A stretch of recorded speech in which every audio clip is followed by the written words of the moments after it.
the two things that I think have made me able to survive in this crazy environment of entrepreneurship are adaptability and flexibility.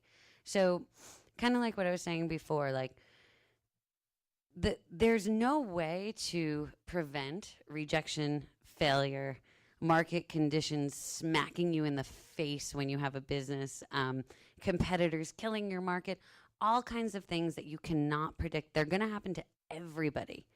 It's all about how quickly you adapt and you bounce back. And so there's no such thing as the guy who's like, oh, I started my business and it just took off. It was awesome. When you hear people saying that, they're lying.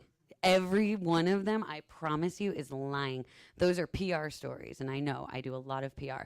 There's no such thing. It's grueling and difficult for every single entrepreneur, no matter what their circumstances. And the ones who win are the ones who are adaptable. And so for me, that adaptability was flipping the switch. I'm moving my whole life to Mexico. And I met a boy, and he was a salsa instructor, of course, because it had to be that way. And he wanted to dance, and I was like, hey, listen, I can't. Well, I didn't say this because I didn't speak Spanish yet, but I tried to say, I can't dance. Like, I can't even feel my feet. And I assumed that not being able to feel your feet would kind of eliminate you from being able to dance. I figured that.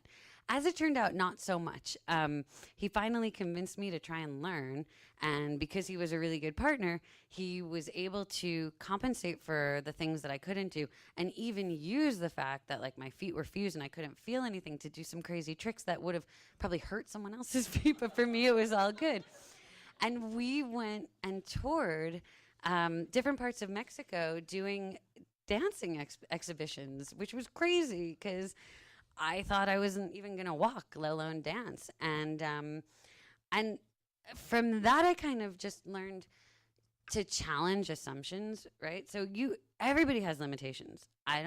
Doesn't matter what yours is. It could be a learning disability. It could be two left feet. It could be anything. But you're probably making assumptions based on that limitation about what you can and can't do. And they might be true. I don't know, but they might not be true. And so you have to test them. And this is something that we do relentlessly in technology startups, is that we test our assumptions. Data wins, you know? So whatever you're thinking is going to stop you, or the circumstance that's dictating the decision that you're making, just make sure you test it first, because you might be able to dance. You don't know.